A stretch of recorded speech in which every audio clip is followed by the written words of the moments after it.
Good evening, Bahamas. Coming up tonight, the southeastern Bahamas placed under hurricane watch as Matthew gets closer.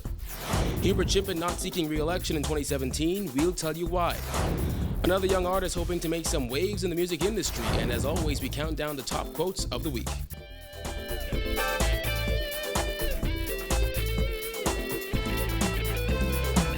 Welcome to our news. I'm Kyle Joaquin. Thanks for joining us. Topping news tonight, the southeastern Bahamas has been placed under hurricane watch. This as Hurricane Matthew slowly makes its way toward the country, packing strong winds and heavy rain. And while it appears Jamaica may not catch the full brunt of the storm, parts of Cuba and Haiti not so fortunate. And it looks like the Bahamas won't be spared either. The islands of the southeast, the ones we're really concerned about, would be the ones like Inagua, Auckland's, Crooked Island. Those same islands under hurricane warning once again, almost exactly a year after Hurricane Joaquin turned the lives of those residents upside down. Matthew, now a Category 4 storm and being blamed for 2 deaths, is barreling towards the Bahamas, but along an interesting path. Simmons says the storm seems to have taken on a mind of its own as the eye of the storm appears to almost curve around each landmass, which means it's not losing much strength. The storm, it has somehow seemed to find its way into the Mona Passage, and for some reason going between Haiti and Jamaica, it's keeping its center over open waters, which means that it could possibly stay together. And also looking just the center, it will just pass over the eastern tip of Cuba. And that's the reason why it is forecast to remain a major hurricane, a Category 3, as it entered the Bahamas. Simmons says based on the track the storm is on, islands like New Providence, Andros, Grand Bahama, and Abaco won't be hit as hard as some others, but it doesn't mean they're in the clear. You know, we expect a lot of rain from it. We are forecasting some severe flooding as a result of it as it comes into the Bahamas. And we are now warning our people since yesterday. Right now, we have a watch out for the islands of the Southeast Bahamas on the Turks and Caicos Island. And there's a possibility before the end of the day, it should be upgraded to a warning, and the Central and Northwest Bahamas could be under hurricane watch. Bahamas Air has announced that flights to islands in the southern Bahamas will be suspended come Tuesday morning until an all clear is given. And the Ministry of Youth, Sports and Culture also postponing the annual Youth March, citing the shift in priority for the community to prepare for the storm. We are asking all residents to take precaution. This is a major hurricane category. We expect it to come into the Bahamas as a Category 3.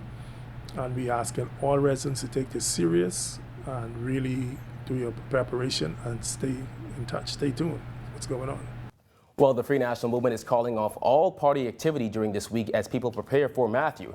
During a press conference today, Dr. Hubert Minnis said now is the time for people to secure the property and do whatever is necessary to keep their families safe during the storm.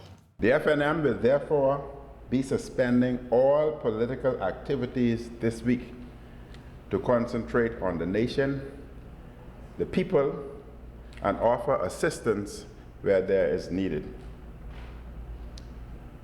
I have instructed all FNM members and candidates to work with their constituencies and neighbors with preparations and the aftermath of the hurricane, and I urge all other political parties to do the same. All Bahamians throughout the archipelago are in our thoughts and prayers as Hurricane Matthew approaches. Hurricane Matthew is projected to make landfall in the southeast Bahamas almost exactly a year after those same islands were ravaged by Hurricane Joaquin. And still many of those residents have yet to rebound. Minnis had repeatedly called for the exigency order to be extended. The exigency orders initially we thought were inadequate in terms of the time frame. It was extended. What we have asked for, though, we have asked for the government to declare those areas that were devastated tax-free zones and give them a certain time to regroup and rebuild.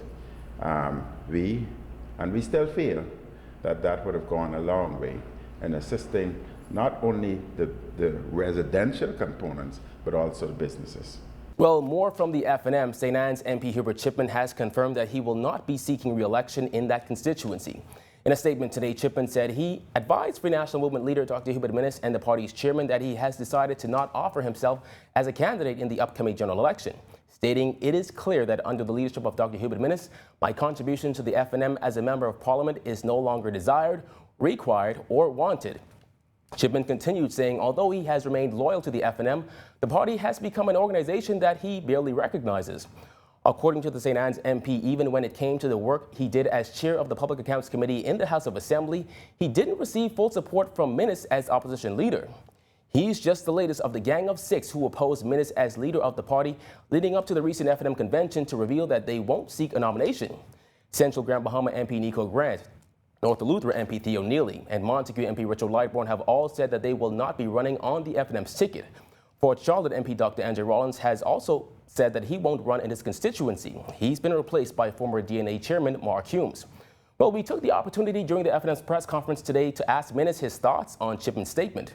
The Member of Parliament for St. Anne's has been with this party since inception.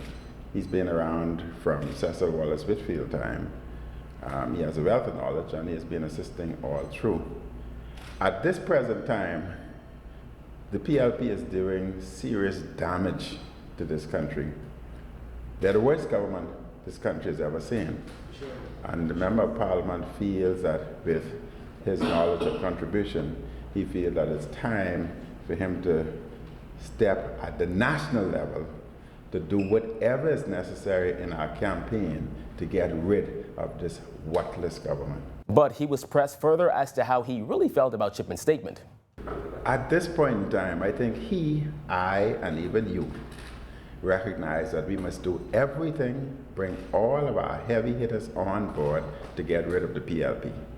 Well, the search continues tonight for a man after the boat he was on collided with a Defense Force Harbor Patrol boat last night. Police now fear 25-year-old Christopher Turnquest may have drowned after the boat capsized in Nassau Harbor just east of Pardusky Dock. Another man was rescued shortly after the incident with no injuries. Members of the Royal Bahamas Police Force are assisting Defense Force officers with their search for the missing man.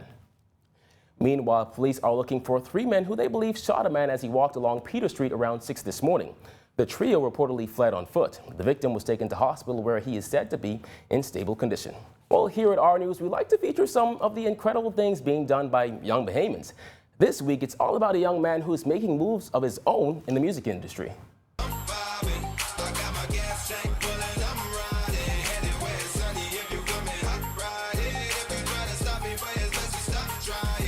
His name is Ton Ash, and at a young age, he's found his stride in the music industry. Yeah, just trying to do what I've been doing better to the point that I could do whatever when I wanna. But his real name is Ashton, and for him, while he loves music and found his niche, it sort of just happened. As a child, I remember I wanted to be what's his name? I wanted to be a barman. I just wanted to drive an ambulance at one point. I don't know how I get there, you know what I'm saying? But I even wanted to be a Power Ranger when I was a kid, you know what I'm saying? But that's what I'm saying. You just never know where life will take you, you know what I mean? But it happened. He's now dominating the airwaves with his unique style of rap. I grew up, Fabulous used to be one of my first favorite rappers. And I think he kind of lazy with it too. And that's like almost like my personality in a sense. Not that I'm lazy, but I could be kind of laid back. So I think I adopted that in a sense. And then what I try to do now is I try to wrap it around my culture. Keep my Bahamian dialect, just the way I talk, the way I say certain words, like just blend it in as perfectly as I could. You know what I'm saying? Instead of like sounding American. I too have become a fan of this young man.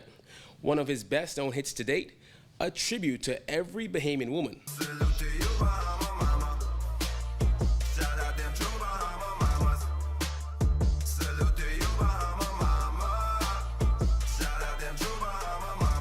I mean, I get into music because I just love it, to be honest. I grew up on people like Fabulous, and then around Bahamian rappers like Debo. When Debo first came out, you know, he's like one of the main Bahamian rappers doing it. And he just had a style that was nice, you know what I mean? All the lyrics, the metaphors, stuff like that. So I mean, I get into music because I like to be able to come up with witty ideas. Right.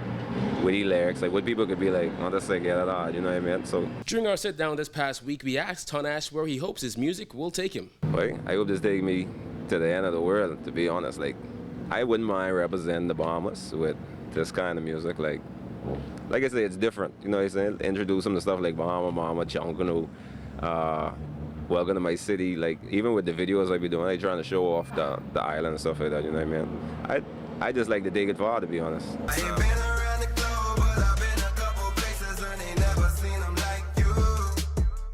When our news returns, more questions about overspending on Carnival. Stay with us.